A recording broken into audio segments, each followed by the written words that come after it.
Assalamualaikum warahmatullahi wabarakatuh. Waalaikumsalam warahmatullahi wabarakatuh.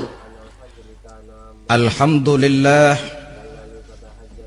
wassalatu wassalamu ala sayyidina Rasulillah, sayyidina wa maulana Muhammad ibn Abdullah wa ala alihi wa sahbihi wa mawalah. La haula wa la quwwata illa billah, amma ba'du.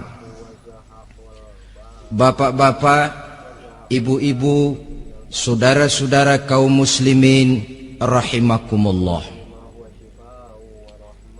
Sudah menjadi keyakinan dalam kehidupan kita bahwa segala yang ada permulaannya tentu akan ada penghabisannya. Setiap yang punya awal mesti akan punya akhir. Tidak ada keabadian dalam kehidupan dunia ini. Semuanya datang dan pergi silih berganti, berubah oleh pergeseran masa dan pertukaran waktu. Demikianlah kalau kita mau merenungi kehidupan dari alam di sekitar kita. Sejak dari kehidupan tumbuh-tumbuhan, binatang, sampai kepada kehidupan kita, makhluk bernama manusia. Lihatlah kita manusia misalnya. Dimulai sejak kita terlahir ke alam ini, keluar dari alam rahim ibu, menjadi bayi yang merah tidak berdaya, untuk kemudian berangsur meningkat menjadi anak-anak. Dari kehidupan anak-anak berubah lagi kita menjadi remaja dengan segala keceriaan dan kelincahannya, dan dari masa remaja naik lagi kita memasuki usia dewasa, untuk kemudian berangsur memasuki hari tua. Lalu setelah kita memasuki hari tua, sehari, seminggu, sebulan, setahun, sampailah kita kepada batas waktu yang telah ditentukan oleh Allah, yang dinamakan ajal, dan bertemulah kita dengan yang disebut maut. Ini merupakan kepastian dalam kehidupan. Kalau saja kita mau merenung perubahan-perubahan yang terjadi pada diri kita, seharusnya membuat kita insaf dan sadar. Di kala remaja kita begitu lincah, punya rambut yang hitam ikal berderai, punya lesung di pipit, punya senyum yang indah menawan setiap orang yang melihat, punya kulit yang kencang dan bersih. Manakala kita memasuki hari tua, perubahan frontal pun terjadi. Kulit mulai jadi keriput, rambut yang tadinya hitam ikal berderai mulai memutih, nikmat berkurang, gigi yang tadinya utuh dan sanggup mengunyah apa saja, satu demi satu permisi meninggalkan kita. Sangat boleh jadi dikala remaja kita senyum semua orang terpikat, dikala hari tua dengan kulit yang keriput dan gigi yang tidak ada lagi, manakala kita senyum mungkin orang bakal lari dari sekitar kita. Kemana keindahan yang tadinya begitu menawan? Kemana senyum lesung pipit yang tadinya menarik perhatian orang? Pergi meninggalkan kita, berubah oleh pergeseran masa dan pertukaran waktu. Nah, bila maut datang menjemput kita, selesailah kehidupan sampai di situ? Ternyata belum. Kalau lahir merupakan perpindahan hidup dari alam rahim ke alam dunia, maka mati hakikatnya merupakan perpindahan hidup dari alam dunia ini ke alam kehidupan yang berikutnya, yang dinamakan dengan alam barzah. Andai kata hidup cuma sekali, secara moral kita sanggup berkata, alangkah tidak adilnya Tuhan. Kenapa? Dalam kehidupan ini kan aneka ragam terjadi. Ada orang yang zolim, ada orang yang dizolimi. Ada orang yang membunuh, ada orang yang terbunuh. Ada orang yang kaya, ada orang yang miskin. Ada orang yang jujur, ada orang yang menghalalkan segala cara. Sehingga banyak ketidakadilan yang terlepas daripada pengadilan dunia. Lalu orang pun bilang, di dunia ini katanya banyak pengadilan tapi sulit keadilan. Di dunia ini mudah mencari pengadilan tapi sulit untuk mencari ketidakadilan. Andai kata hidup cuma sekali, tidak akan ada hidup sesudah hidup yang sekarang ini. Bagaimanakah nasib mereka yang lepas dari pengadilan dunia ini? Alangkah tidak adilnya Allah, andai kata tidak ada kehidupan sesudah hidup yang sekarang. Tentulah akan terjadi di mana orang menghalalkan segala macam cara untuk mencapai tujuan. Yang penting kan saya kaya, yang penting kan saya punya jabatan dan kedudukan tinggi. Kalau perlu jilat atas, jilat atas. Kalau perlu sikut kiri kanan, sikut kiri kanan. Kalau perlu injak bawah, injak yang bawah. Ini prinsip daripada orang-orang komunis. Dan pantas karena mereka tidak percaya kepada kiamat. Pantas karena mereka tidak percaya akan adanya kehidupan sesudah hidup yang sekarang ini. Maka saya menghimbau kepada seluruhnya, kita sudah kadang menyepakati negara ini berdasarkan Pancasila. Kita sudah kadang konsensus bahwa PKI dengan seluruh ajarannya tidak punya hak hidup di bumi Pancasila yang kita cintai ini. Maka salah satu ajaran PKI tujuan menghalalkan cara. Kita orang Indonesia yang berbudi pekerti luhur, yang punya nilai budaya tinggi, janganlah sampai mencaci PKI, membubarkan PKI, mengutukkan PKI, tapi dalam kehidupan sehari-hari prakteknya prinsip komunis kita pakai. Apa itu? Tujuan menghalalkan cara. Asal sudah tujuan tercapai, cara apapun saja halal. Itu pandangan hidup orang yang tidak percaya kepada adanya hari akhirat. Sebagai muslim yang yakin akhirat ada, kiamat pasti akan datang. Hidup tidak cuma sekali. Maka kalau kita zalim, kalau kita berbuat aniaya, kalau kita melakukan korupsi, kalau kita merugikan orang lain, boleh jadi kita terlepas daripada pengadilan dunia.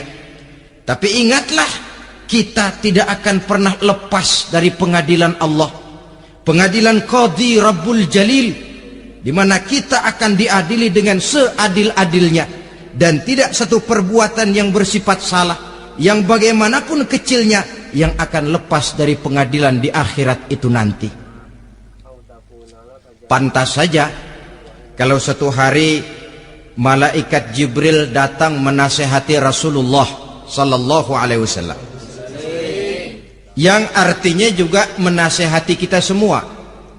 Apa kata malaikat Jibril kepada baginda Nabi? Ya Muhammad, ish ma syi'ta fa innaka mayyitun. Hai Muhammad, hiduplah semau kamu, tapi jangan lupa kamu pasti akan mati. Kalau memang dilarang tidak terlarang, dicegah tidak tercegah, kamu mau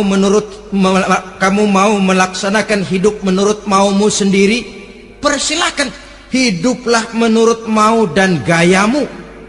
Tapi jangan lupa, fa innaka mayyitun, satu saat kau pasti bakal mati. Dan mati itu bukan akhir dari segalanya, dia babak baru bagi kehidupan selanjutnya. Silakan hidup menurut maumu, tapi jangan lupa kau pasti akan mati. Wa'mal ma syi'ta fa innaka majziyun bih. Kerjakan apa saja yang kamu mau. Kalau kau mau menghalalkan segala macam cara, persilahkan halalkan segala macam cara. Tapi jangan lupa kau akan mendapat balasan dari seluruh amal perbuatanmu. Wa ahbib ma syi'ta fa innaka mufariquhu, dan cintailah apa saja yang mau kau cintai. Kau cintai anak istrimu, silahkan. Kau cintai harta bendamu, tafadhal. Kau cintai tanah airmu, kau cintai pangkat dan jabatanmu, persilahkan. Tapi jangan lupa, fa innaka mufariquhu, kau pasti akan berpisah dan akan meninggalkan segala yang kau cintai itu. Apa artinya ini buat kita? Ternyata sesudah maut datang menjemput kita, ada kehidupan sesudah hidup yang sekarang ini. Ini yang mendorong kita untuk dalam kehidupan di dunia ini tidak melakukan prinsip saenake dewe, semaunya sendiri saja, asal perut kenyang, asal pangkat tinggi, asal harta dapat. Masa bodoh dengan merugikan orang lain, masa bodoh dengan menipu orang lain. Iku jenenge saenake dewe. Muslim tidak diajarkan. Ingat manusia, setelah kau mati, setelah kiamat datang, kau akan dibangkitkan, kau akan dimintakan pertanggungan jawab tentang kehidupan yang sekarang ini. Saudara hadirin, oleh sebab itu kalau kita bicara soal kiamat, soal akhirat, ini memang masalah yang gaib, yang sepenuhnya tidak bisa dicernakan dengan kemampuan penalaran intelektual. Dasar di dalam membicarakan ini tidak lain adalah iman kita kepada Allah Subhanahu wa ta'ala. Bukan cuma zaman sekarang, dari zamannya Nabi. Orang itu kalau sudah bicara kiamat, bicara akhirat, ada yang ragu-ragu, ada yang menolak sama sekali. Bukan dari zaman sekarang, dari zaman dulu.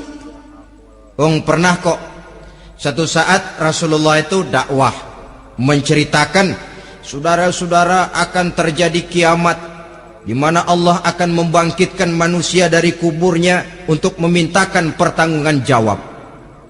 Ini dalam dakwahnya Nabi pidato macam itu. Apa reaksi orang?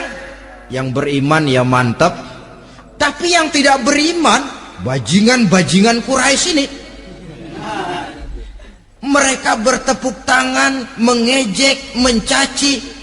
Malahan ini yang luar biasa, ada dua orang kafir namanya Ubay bin Ka'ab dan Al-As bin Wa'il. Mendengar pidato macam ini, mereka buru-buru pulang ke rumah. Ngapain? Ngambil pacul. Lalu berangkat nyari kuburan tua. Dia gali itu kuburan. Tulang-tulangnya diangkut, dibawa ke depan Nabi. Ya Muhammad, tulang-tulang yang udah hancur begini, siapa yang bisa ngidupin lagi? Yang macam-macam aja kamu Muhammad, nggak rasional, nggak masuk akal. Allah menjawab. Apa kata Allah?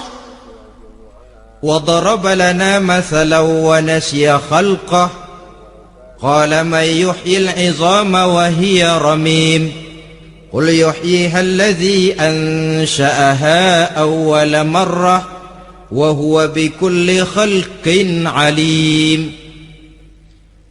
Mereka memberikan perumpamaan kepada kami, kata Allah.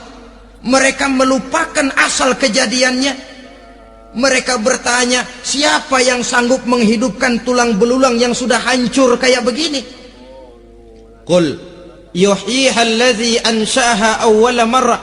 Katakan kepada mereka Muhammad, yang akan menghidupkannya adalah Dia yang telah menciptakannya pertama kali dulu. Kalau Dia sanggup menciptakan, Dia tentu lebih sanggup lagi untuk mengembalikan reproduksi ciptaan itu sebagaimana semula. Yang paling kasihan yang ragu-ragu. Akhirat itu ada apa enggak sih? Kiamat itu ada apa enggak sih? Lantaran ragu-ragu, terombang-ambing dia antara harapan dan putus asa, antara kenyataan dan idealisme. Ada yang buta sama sekali, 100% terhadap keadaan-keadaan sesudah mati. Perhatian mereka hanya tercurah kepada kehidupan sebelum mati. Yang mereka perhatikan siang dan malam tidak lebih daripada urusan perut. Pergi pagi, pulang sore, peras keringat, banting tulang. Cuma soal makan, soal minum, soal pakaian, soal kendaraan, soal rumah tangga, soal anak, soal istri. Yang mereka pentingkan hanya soal-soal politik misalnya, ekonomi, pembangunan dan industri. Untuk soal-soal kayak begitu giat betul, habis seluruh waktu untuk memikirkan meningkatkan kebudayaan, politik, sosial, ekonomi. Kadang-kadang kurang tidur, kurang istirahat, berkeliaran ke sana kemari ke tempat yang jauh-jauh, sampai kadang-kadang terkena stres, penyakit darah tinggi, ginjal, lever, untuk memikirkan hal-hal yang semata-mata karena dunia saja. Lantas boleh jadi mereka mendapatkan kekayaan yang berlimpah ruah, mendapatkan kedudukan yang tinggi, nama yang semerbak, dikenal orang di barat dan di timur, di utara dan di selatan. Tetapi alangkah kecewanya mereka jikalau datang ajal menjemput nyawa, mati mereka, meninggalkan harta yang banyak, nama yang masyhur. Mereka disebut dengan jasa-jasanya. Radio memberitakan, TV menyiarkan, koran-koran memuat. Bahkan nama mereka kadang-kadang dikenang 2-3 tahun setelah wafatnya. Tetapi dalam pada itu, roh mereka merintih, mengeluh, menderita, karena dilemparkan oleh Allah ke tempat-tempat yang kotor. Penyesalan yang sudah tidak akan ada gunanya lagi. Saudara-saudara kaum muslimin rahimakumullah, oleh karena itu kehidupan akhirat bukanlah dongeng dan takhayul, bukan khurafat dan khayalan. Kehidupan akhirat, hari kiamat adalah kebenaran dan kepastian. Dalam surah Al-Hajj ayat ke-7, Allah subhanahu wa ta'ala menyatakan, wa anna as-sa'ata atiyatun la raiba fiha wa anna Allah yab'asu man fil qubur, dan bahwasanya kiamat itu sesungguhnya adalah sesuatu yang pasti dan tidak ada keraguan-raguan lagi di dalamnya, dan bahwasanya Allah sungguh-sungguh akan membangkitkan manusia dari kuburnya masing-masing. Nah, kalau kita sudah yakin kiamat sesuatu yang pasti adanya, akhirat sesuatu yang pasti adanya, dari mana pembicaraan tentang kiamat ini kita mulai? Tentu dari diri kita. Marilah kita mencoba melihat proses perjalanan hidup ini sampai kita memasuki kiamat. Hadirin, tidak ada makhluk secantik manusia. Tidak percaya, pernah keragunan? Nah, saudara masuk ke kebun binatang, segala macam makhluk ada di situ, ratusan macam jenis binatang. Bandingkan dengan saudara, kira-kira cakep mana?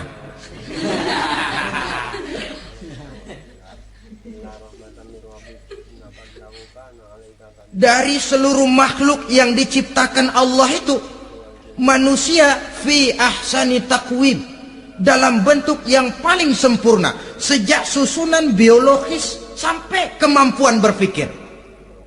Biologis kita, ya Allah, diciptakan kita begini rupa, diberikan 2 kaki untuk berjalan, 2 tangan untuk bekerja, diberikan 2 mata, dua-duanya di depan.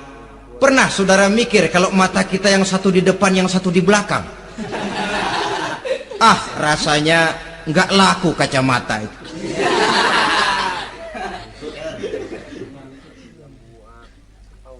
diberikan hidung dengan 2 lubang, tahu betul Allah ke bawah lagi lubangnya. Coba pikir kalau lubang hidung kita menghadap ke atas. Aduh, kalau musim hujan repot jagain hidung.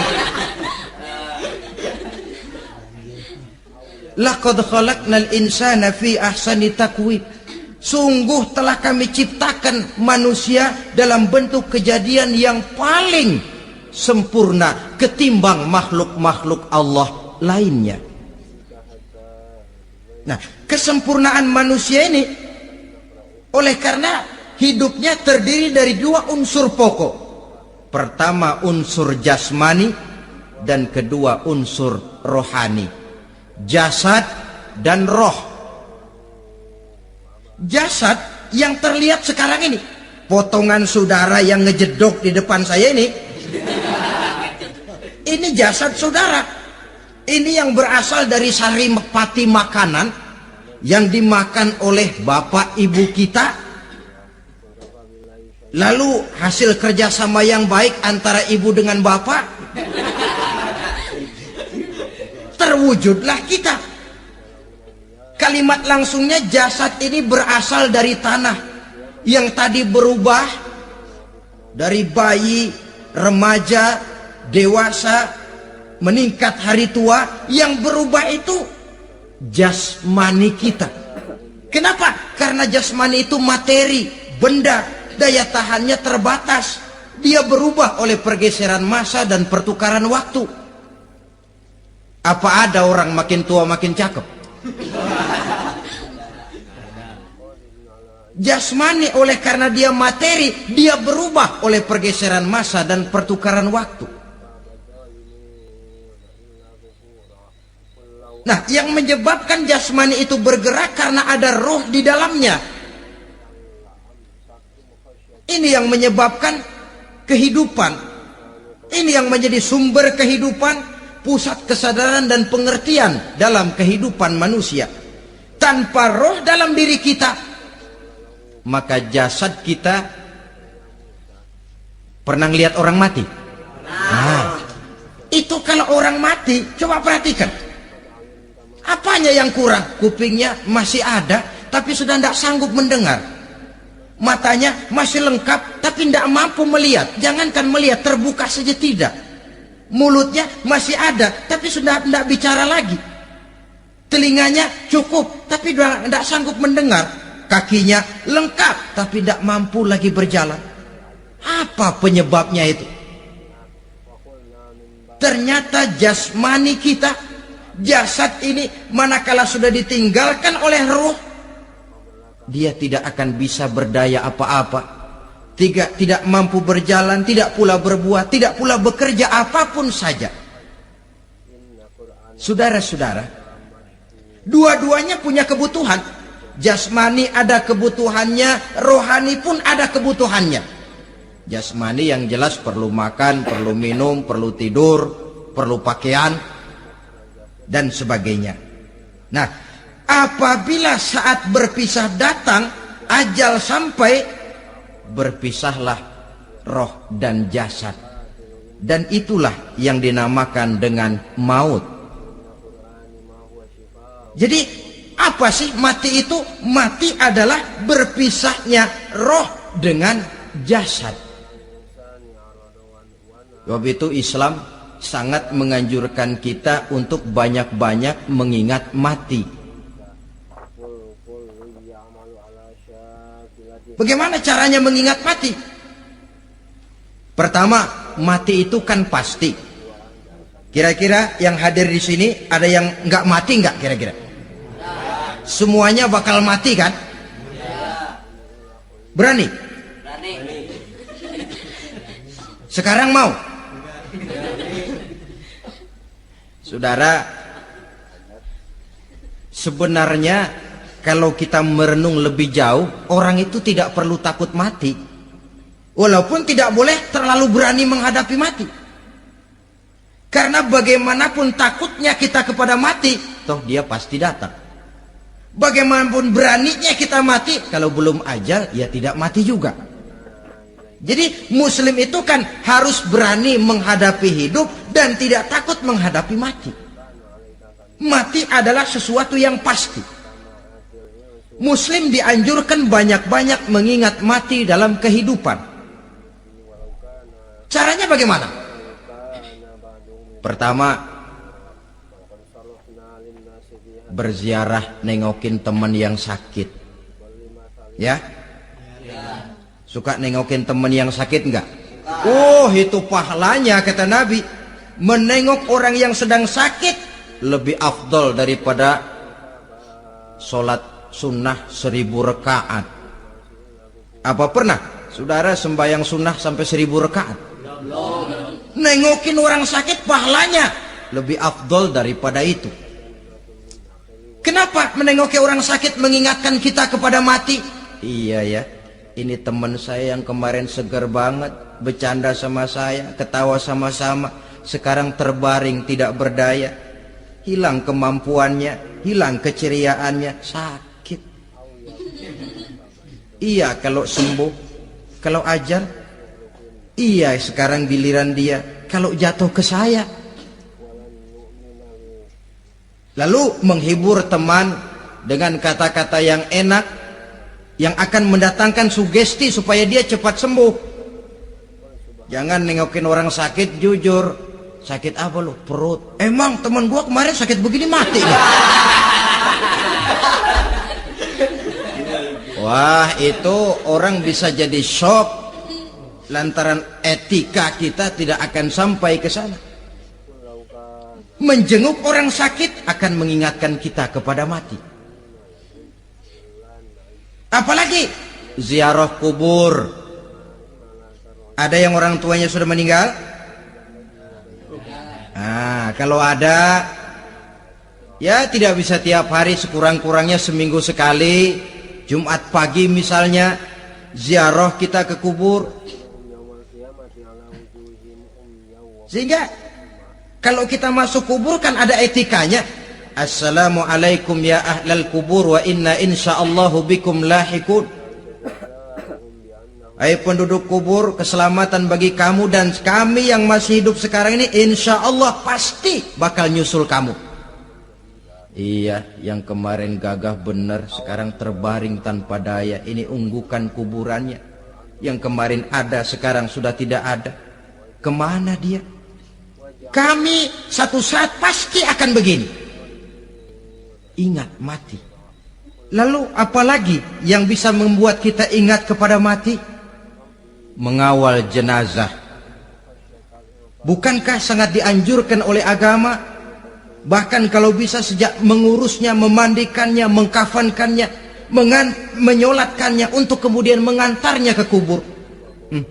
Hari ini saya antar dia ke kubur, besok boleh jadi saya yang diantar orang. Hari ini saya solatkan dia, besok boleh jadi saya yang disolatkan orang. Hari ini saya masukkan dia ke liang lahat, besok mungkin giliran saya dimasukkan orang ke liang lahat. Ingat mati, tumbuh kesadaran.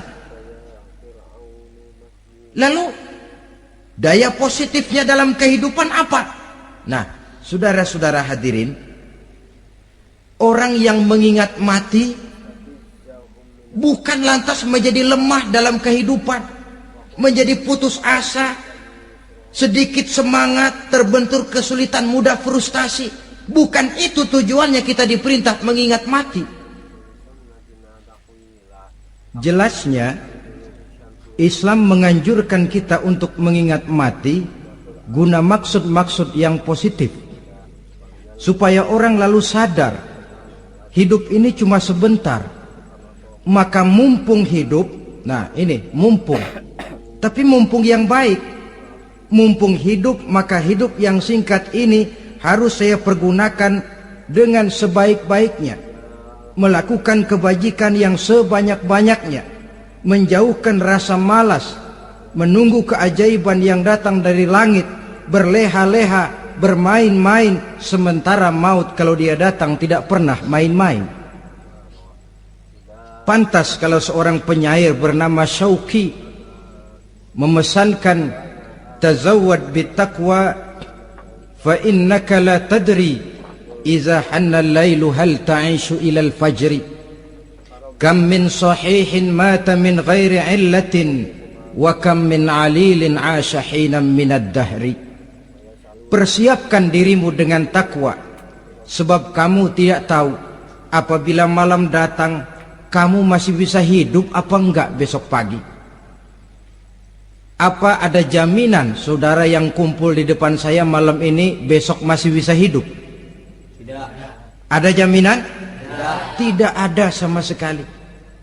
Kam min sahihin mata min ghairi illatin. Berapa banyak orang sehat mati nggak pakai sakit lagi. Sebabnya kadang-kadang ringan saja. Ada yang cuma jatuh di kamar mandi mati. Ada yang cuma ketiban pensil.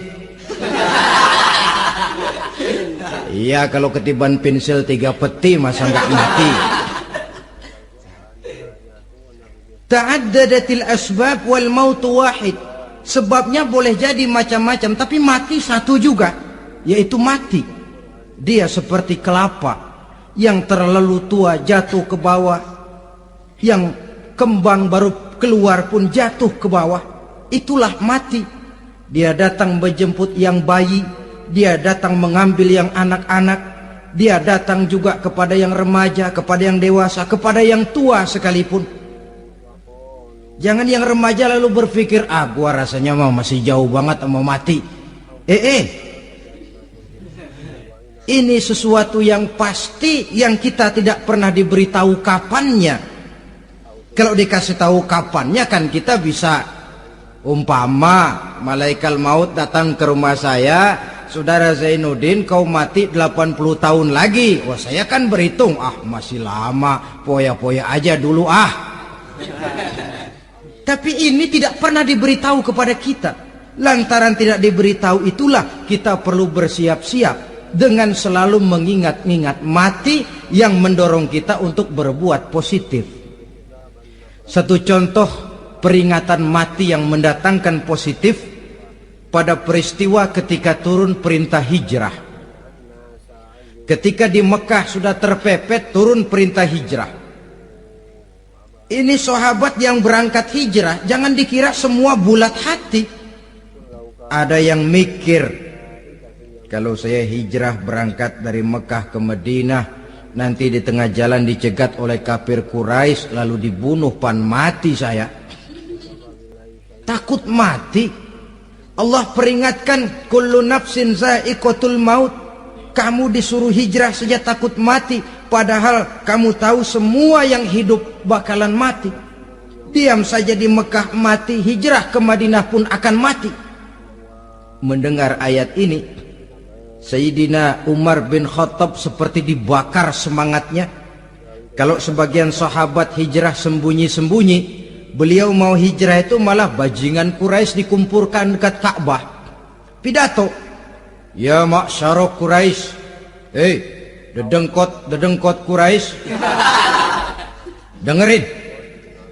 Besok pagi yang namanya Umar bin Khattab mau hijrah dari Mekah ke Madinah. Siapa yang kepengen kepalanya berpisah dengan badannya, persilahkan cegat Umar di jalanan. Besok dengan tenang dia berangkat hijrah, gak ada yang berani nyegat. Tuh Quraisy juga barangkali mikir, gue ngapain nyegat penyakit.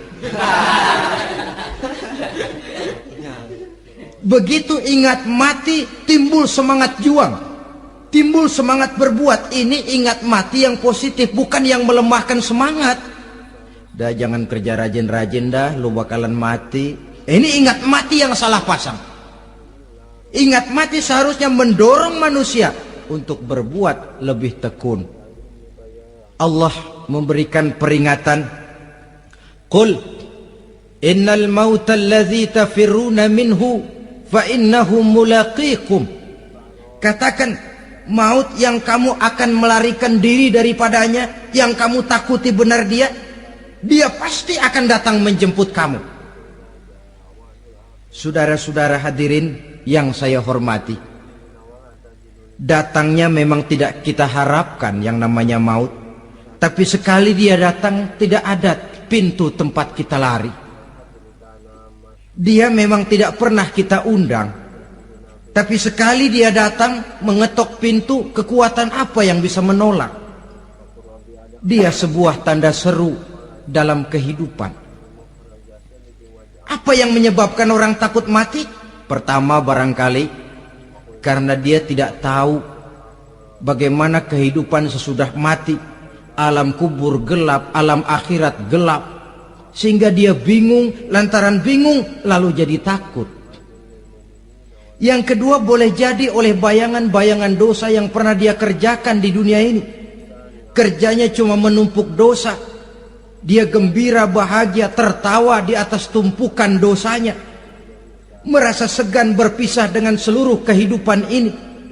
Sehingga boleh jadi maut adalah sesuatu yang ditakutkannya benar dalam kehidupan. Tapi bagaimanapun takutnya, tidak ada tempat lari dari dia. Dalam ayat lain Allah jelaskan, "Ainama takunu yudrikumul mautu walau kuntum fi burujim musayyadah." Di mana saja kamu berada, dalam benteng yang paling tangguh sekalipun, maut pasti akan datang menjemput kamu.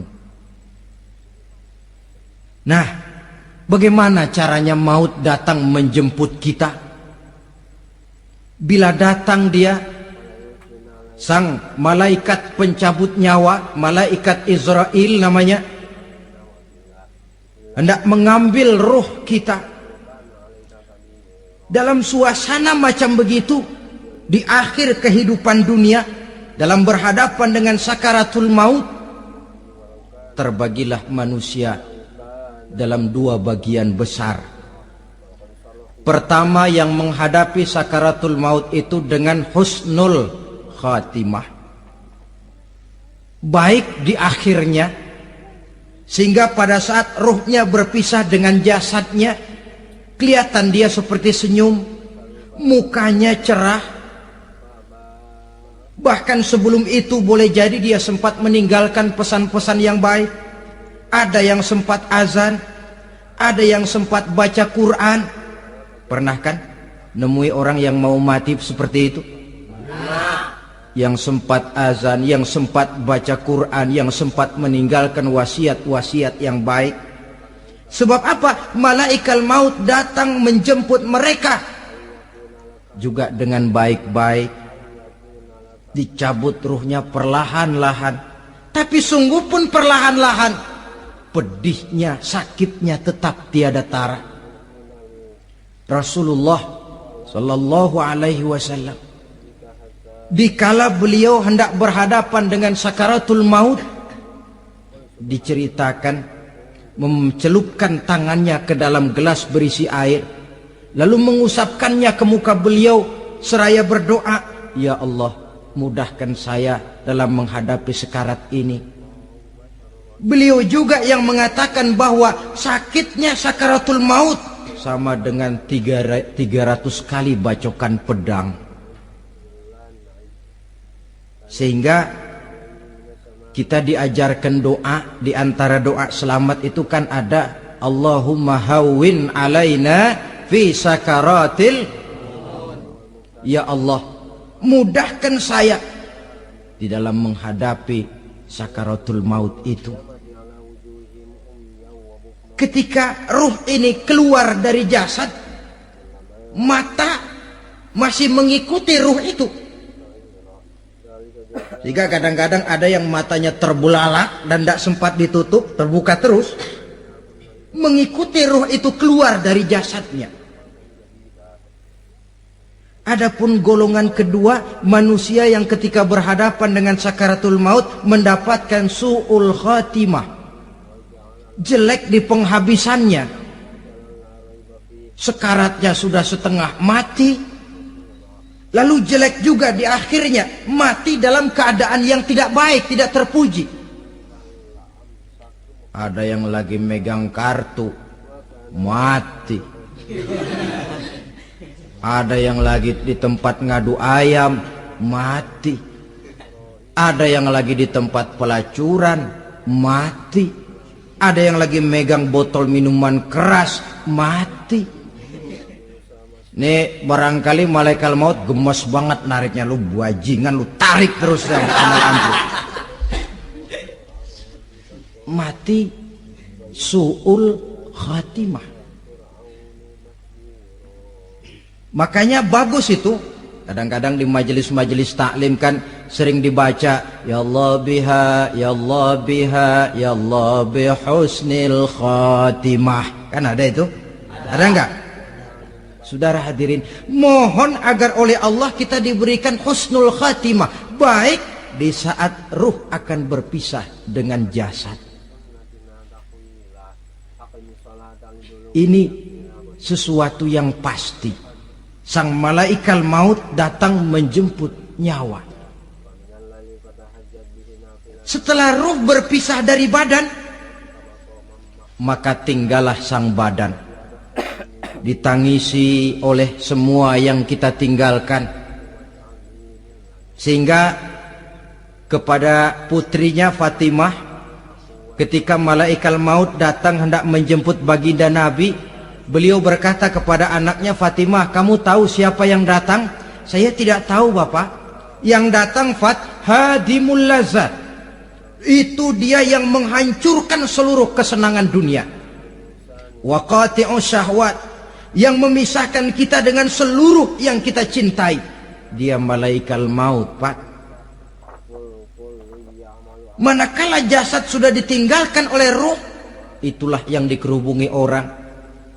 Anak menangis, istri menangis, orang tua bersedih, teman-teman merasa kehilangan, menangisi jasad. Diuruslah jasad kita, dimandikan sebagaimana mestinya, dikafankan dengan kain putih 3 lembar. Itu yang hendak kita bawa kembali ke tempat asal kita. Pakaian sutra, jas yang mereknya Switzerland wool, kain yang Samarinda, sepatu yang Belly atau Beltoni, jam tangan yang Rolex, kendaraan yang serba mewah, tidak ada yang menyertai kita. Kain putih 3 lembar itu saja lagi. Demi setelah dikafankan, dibujurkan kita menghadap ke arah kiblat, orang banyak pun datang menyolatkan kita dengan 4 takbir, diiringi dengan doa. Lalu upacara pelepasan, berangkat kita meninggalkan anak, istri, suami, kampung halaman, tanah air, bahkan alam dunia ini. Selamat tinggal alam dan seluruh isinya. Tinggallah yang tinggal. Saya akan kembali ke tempat asal dari mana saya datang, untuk kembali mempertanggungjawabkan seluruh perbuatan saya dalam kehidupan ini. Manakala upacara pelepasan selesailah sudah, dimasukkan kita ke keranda jenazah, digotong orang, bismillah wa ala millati rasulillah, dibawa ke tempat peristirahatan terakhir katanya. Padahal dulu kalau mau kita istirahat, ke villa lah kita, ke Bali lah kita, ke Hong Kong lah kita, ke tempat-tempat tamasya yang indah. Oh, rupanya akan sampai juga perjalanan menuju tempat peristirahatan terakhir, yang luasnya tidak akan lebih dari 2 kali 1 meter. Diusung orang kita, diantarkan orang banyak. Manakala sampai ke atas liang lahat, pengusung jenazah dibuka, diturunkan kita ke liang lahat, dibaringkan. Gumpalan tanah akan jadi bantal kita. Muka dibuka, dihadapkan ke arah kiblat. Setelah itu ditutup tiang lahat kita, liang lahat kita dengan kayu. Masih belum kurang, diuruk dengan tanah. Yang menguruk orang-orang yang tadinya mencintai kita, menyayangi kita. Tapi ketika jasad sudah ditinggalkan ruh, habis rupanya cintanya. Coba jasad kalau sudah ditinggalkan ruh, 3 hari aja di rumah, serem. Ya mayit, siapa yang betah nemenin mayit?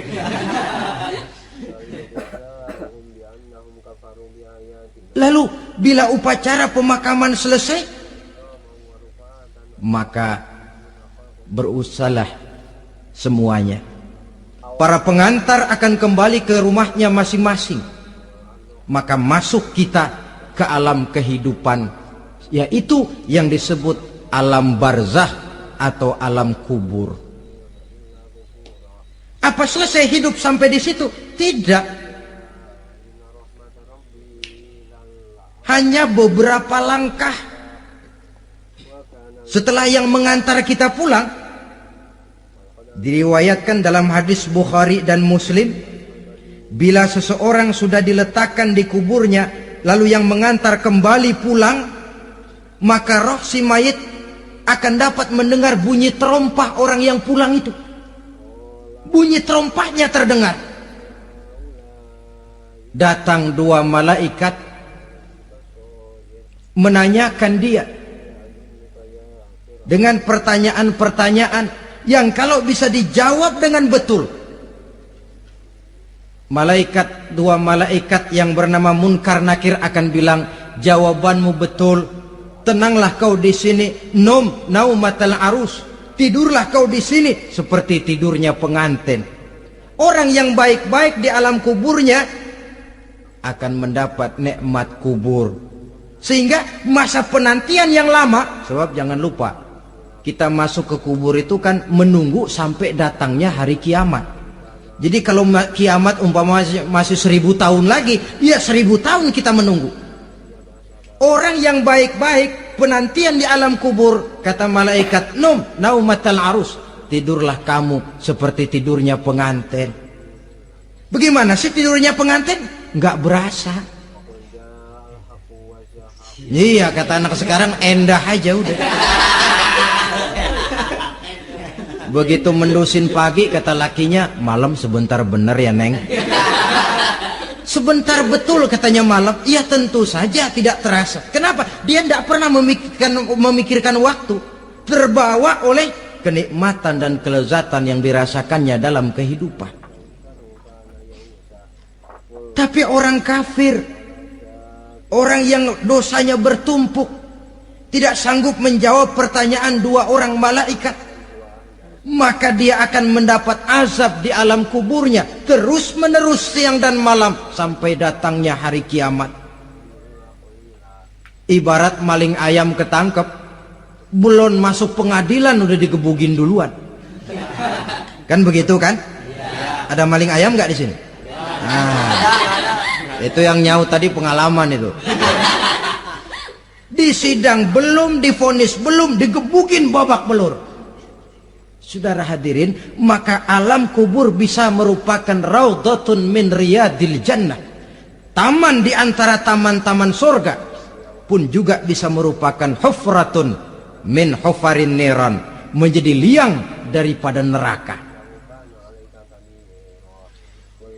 Ada lagi riwayat yang dari Imam Muslim yang diperoleh dari Zaid bin Sabit. Zaid bin Sabit cerita, satu hari kami bersama Rasulullah sallallahu alaihi wasallam berada dalam kebun kepunyaan Bani Najjar. Rasulullah sedang duduk di atas keledai. Tiba-tiba entah bagaimana itu keledai terkejut, kaget, berontak, hampir Rasulullah jatuh. Rasulullah kemudian bertanya, rupanya di kebun itu ada kuburan tua, 5 atau 4 kuburan. Rasulullah lalu bertanya, saudara-saudara ada yang tahu nggak ini kuburan siapa? Nggak ada ya Rasulullah. Memang kenapa? Ini penghuni kuburnya lagi disiksa oleh Allah. Andai kata boleh saya mohon kepada Allah supaya kamu dengar seperti yang saya dengar, andai kata saja kamu kuat mendengarnya, saya pasti akan berdoa. Tapi sayang, saya yakin kamu pasti tidak akan kuat mendengar mereka mendapat azab di kuburnya. Hadis sahih riwayat Imam Muslim dari Zaid bin Sabit.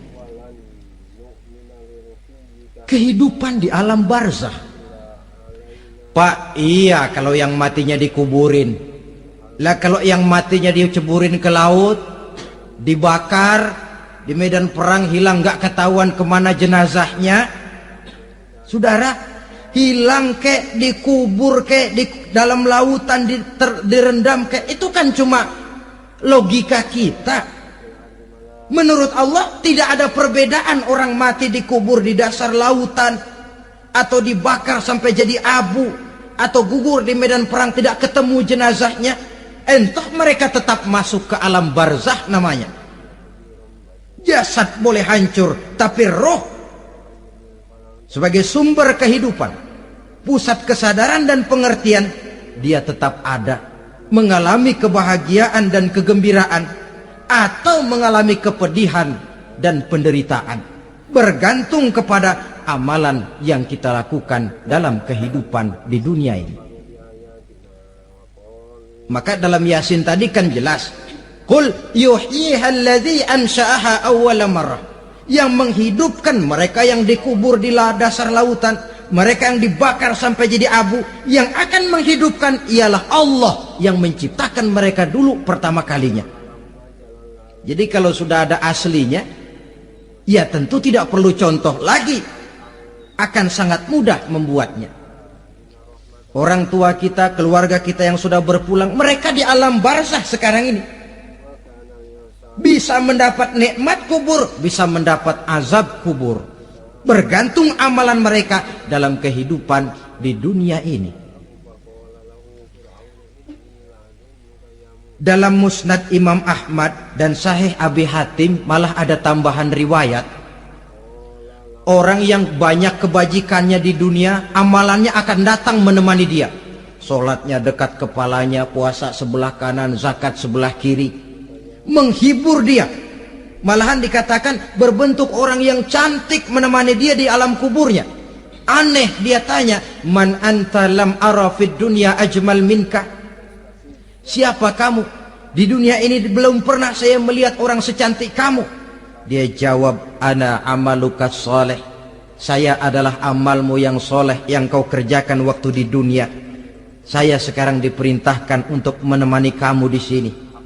Alhamdulillah.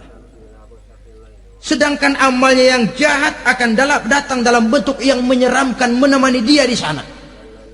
Bayangin deh, di kuburan ditemenin yang serem-serem. Sama juga di dunia. Di dunia, kalau kita di tempat gelap ditemenin orang cakep, enak nggak? Wah, pengalaman. Tapi coba bayangin, sudah tempatnya gelap, yang nemenin jelek nggak ketulungan, gerah kita. Nah, saudara hadirin yang saya hormati, lalu bagaimana tempat arwah-arwah yang sudah kembali menghadap Allah yang disebut mustaqarrul arwah itu? Macam-macam tingkatannya sesuai dengan profesi dan amalannya waktu di dunia. Ada roh-roh itu yang setelah pisah dengan jasad, artinya mati, ditempatkan di tempat yang disebut a'la iliyin, tempat yang tertinggi. Siapa ini? Arwahnya para nabi dan para rasul. Ini fi a'la iliyin, di tempat yang tertinggi. Arwahnya para nabi, arwahnya para rasul. Dan karena kita bukan nabi, bukan rasul, ya jangan mimpi dapat tempat fi a'la iliyin.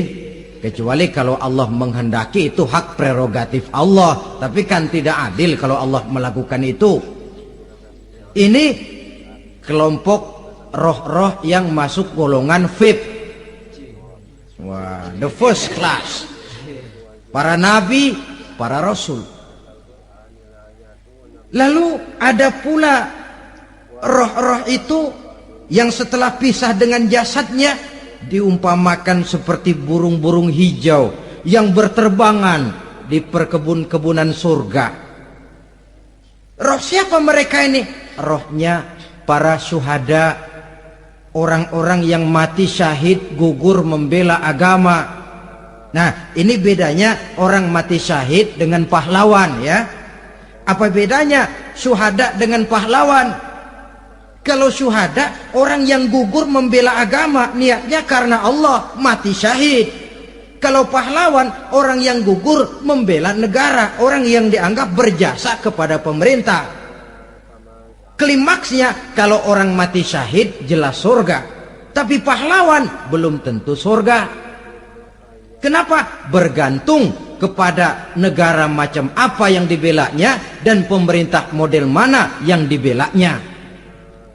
Di negara-negara komunis misalnya, banyak nggak pahlawan? Dengan sekian tanda jasa yang mati di medan perang dan sebagainya. Kira-kira pahlawan komunis masuk surga enggak? Ya, kalau pahlawan komunis masuk surga, kita enggak kebagian kapling di surga barangkali. Inilah bedanya pahlawan dengan orang mati syahid. Kemudian ada pula roh itu yang tertahan di pintu surga. Tertahan di pintu surga. Ini seperti tadi, orang yang mati syahid tapi masih ada kaitan di dunia. Rasulullah pernah ditanya orang, ya Rasul, kalau saya maju ke medan perang bela agama, mati syahid, apa saya masuk surga? Iya, masuk surga. Kecuali kata Nabi, kalau masih punya utang. Nah, tertahan di pintu surga. Ada pula roh itu yang tertahan di alam kuburnya. Ini umumnya seperti tadi itu. Ada mempunyai dosa, mempunyai kesalahan, sehingga merasakan azab kubur. Ada juga roh itu yang tertahan di permukaan bumi. Mereka yang dalam hidup selalu menumpuk dosa-dosa yang besar, meninggal sebelum keburu untuk bertaubat. Saudara hadirin yang saya hormati, inilah yang kita khawatirkan. Sebab jikalau pada saat roh sudah datang, jikalau saatnya roh datang berpisah dengan jasad, menemukan sakaratul maut, saat itu taubat sudah tidak akan ada gunanya lagi. Masuk ke alam kubur, mendapat azab kubur sampai datangnya hari kiamat. Berapa lama di alam kubur ini? Menunggulah kita sampai datang saatnya kiamat. Nah, saudara-saudara, apa tanda-tanda hari kiamat?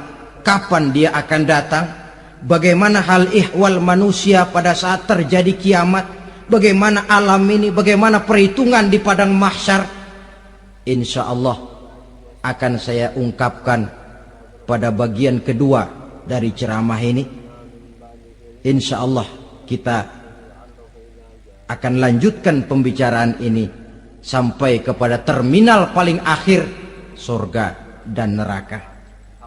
Inilah saja pertemuan kita pada kesempatan kali ini. Terima kasih banyak atas segala perhatian. Mohon maaf atas segala kekurangan. Wabillahi taufik wal hidayah. Wassalamualaikum warahmatullahi wabarakatuh. Waalaikumsalam warahmatullahi wabarakatuh.